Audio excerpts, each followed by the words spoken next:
Oke, baik. Assalamualaikum warahmatullahi wabarakatuh. Perkenalkan, saya Fawaz Ali dengan NIM 235153030011109. Nah, pada kali ini saya akan menjelaskan mengenai investigasi tentang kebocoran data pada My Pertamina tahun 2022. Nah, jadi saya akan cerita sedikit tentang kasus ini. Jadi pada bulan November tahun 2022, akun Pertas yang dikenal sebagai Biurka ini mengklaim bahwa dia membocorkan atau menjual data pengguna aplikasi pada My Pertamina ini. Nah, jumlah yang dilaporkan itu bersekitar sangat banyak, yaitu puluhan juta rekaman, dan sumber independen rekaman itu juga mengindeks insiden tersebut. Nah, kasus ini mendorong pemerintah membentuk Satgas Perlindungan Data untuk meresmikan UU Perlindungan Data Pribadi pada 20 September tahun 2022. Nah, ini sumber ini dari CBNC Indonesia tahun 2022. Nah, ada juga sumber dukungan lain seperti Kompas ID, Tempo.co, dan Detik.com ini, dan juga sumber dukungan lainnya. Oke. Sekarang aku menjelaskan mengenai apa itu sih aplikasi My Pertamina. Jadi My Pertamina ini sebuah aplikasi untuk pembayaran BBM digital yang digunakan untuk program subsidi yang tepat. Jadi yang dimana dalam aplikasi tersebut harus mendaftar seperti nama, nomor telepon, KTP, nomor polisi, kapasitas mesin, dan juga foto kendaraan itu untuk mendapatkan QR pembelian BBM yang bersubsidi gitu. Nah, jadi si aplikasi ini menyimpan data yang sangat pribadi seperti data-data ini. Nah, maka itu si hacker ini punya value untuk menghack dan menjual data tersebut. Nah, untuk dampaknya sendiri ada dua, yaitu dampak pada user dan juga dampak pada institusi atau Pertamina sendiri itu. Nah, untuk usernya sendiri itu yang pertama pasti pencurian identitas dan penipuan, karena yang diekspos itu KTP dan kredensial yang penting yang pribadi lain.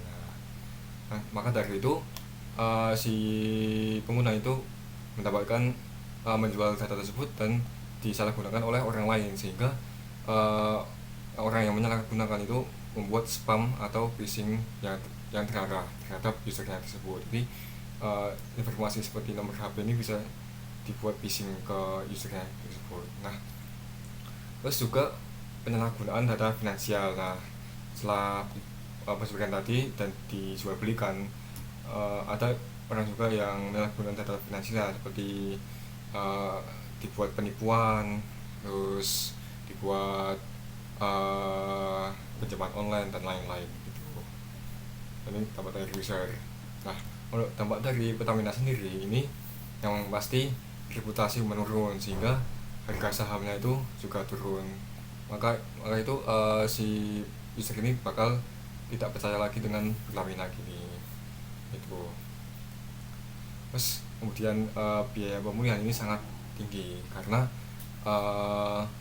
yang diekspos oleh yang bocor itu sebuah data yang sangat kredensial, yang sangat pribadi, sehingga pertama ini harus dituntut dan menggantikan kasus tersebut. Terus kemudian tekanan regulasi ini menjadi meningkat seperti UU PDB tadi yang saya sebutkan gitu. Oke, jadi lanjut, ini skenario vektor serangan, kemungkinan serangan. Yang pertama, si hacker ini kemungkinan bisa melakukan spoofing dengan ketika admin ini ya sebagai admin, maksudnya spoofing sebagai dia itu berprogram menjadi admin sehingga bisa mengakses ke data ke servernya ini. Kemudian dekripsi kredensial dari admin tersebut. Tadi ketika admin ini melakukan enkripsi autentikasi pada server, ini dekripsi tadi bisa didekripsi oleh hacker tersebut, sehingga dekripsi ini, kredensial ini bisa diakses lagi ke server dan mencuri data tersebut. Nah, terus ada kemungkinan juga bahwa database ini tidak terlindungi, sehingga hacker ini bisa masuk ke database ini. Terus yang kemudian ini uh, hacker ini bisa juga melalui SSH remote yang yang tidak ketat gitu, sehingga hacker bisa masuk ke servernya dan mengambil database data-data yang tersebut. Kemudian jadi kredensial admin itu terekspos. Jadi si admin kredensial ini diekspos oleh orang, kemudian hacker ini bakal mengekspos lagi ke data ini. Terus kemudian ada juga serangan supply chain ketika CI/CD secret, ketika biasanya ini pas ketika deployment gitu, dan CI/CD secretnya itu terekspos. Jadi pas deployment ini bakal ke track lah sama hackernya ini gitu.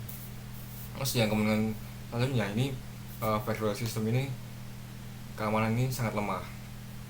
Jadi kayak sistem keamanan dari server ini seperti sistemnya lah, pokoknya sistemnya ini sangat lemah sehingga bisa dibobol oleh hackernya itu, seperti brute force dan lain-lain gitu. Kemudian ada juga kemungkinan bahwa hacker ini mengakali menggunakan SQL injection atau juga API bocor untuk mengakses dengan API tersebut untuk meraih data tadi. Nah, ataupun juga kemungkinan kecil atau tidak kemungkinan, yaitu seperti hacker ini menyerang dalam jaringan. Nah, ini tidak memungkinkan atau kemungkinan kecil karena si hackernya ini yaitu biorka. Jadi tidak memungkinkan bahwa biorka itu orang lokal dari My Pertamina sendiri itu. Terus kemudian ada juga tidak memungkinkan bahwa ini dari pihak usernya yang ditanam oleh malware oleh hackernya sendiri. Jadi karena penggunanya 10 juta, maka tidak memungkinkan bahwa hacker berhasil menghack seluruh atau 10 juta orang dalam waktu dekat gitu. Jadi kemungkinan malware ini tidak mungkin. Oke, itu skenario kemungkinan dan tidak kemungkinan. Nah, sekarang masuk pada rekomendasi dari saran lah untuk regulasi. Ya, pertama untuk regulasi. Nah, untuk regulasi sendiri yaitu mewajibkan bridge notifikasi dengan batas waktu pelaporan yang tegas pada otoritas gitu. Kemudian juga menegakkan UU PDB seperti tadi melalui audit rutin dan standarisasi ekstrim dan juga minimalisasi data. Kemudian membangun CSIRT nasional untuk mengkoordinasi respon insiden tersebut dan forensik juga itu. Kemudian untuk aplikasi pemerintah BUMN itu harus ada sertifikasi keamanan juga yang tervalidasi gitu. Jadi regulasinya dari ini harus diketatkan gitu. Dan rekomendasi atau saran untuk developernya sendiri itu ketika untuk insiden respon atau segera ini mengambil keputusan kayak konfirmasi cakupan insiden dan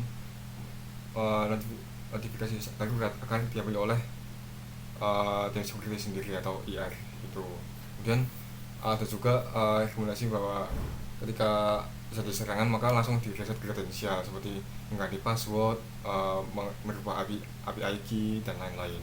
Kemudian membatasi atau memblokir server yang terkena serangan. Nah, seperti server yang terkena serangan bakal di down atau dimatikan, atau isinya di blok lah gitu, agar orang-orang tidak masuk lagi. Kemudian kemudian tidak memulihkan server karena ini bisa menjadi jejak serangan oleh hackernya sendiri dan ditilik oleh forensiknya itu. Kemudian untuk jangka panjang sendiri membuat enkripsi penuh IAM ketat, termasuk memonitorkan perilaku bagian berbasis AI. Jadi ketika ada hacker nanti ketika melakukan brute force atau pola hacking nanti bakal kedeteksi oleh AI jadi kayak gitu. Dan memperkuat API seperti Automation Code, lower limit, membatasi limit dan juga evaluation machine learning. Dan implementasi SDLC dengan aman dengan AI kode scanning. Jadi kode itu di scanning oleh AI agar kodenya itu aman gitu. Dan menggunakan AI trick untuk mendeteksi bahwa ada penyebaran data di forum gelap. Jadi pada forum gelap tersebut dideteksi oleh AI untuk mendeteksi forum tersebut yang berkaitan dengan data yang kita punya gitu. Jadi misal ada data yang terexpose di forum gelap, nanti bakal bersiaga untuk insiden respon ini gitu. Mungkin sekian dari saya. Wassalamualaikum warahmatullahi wabarakatuh.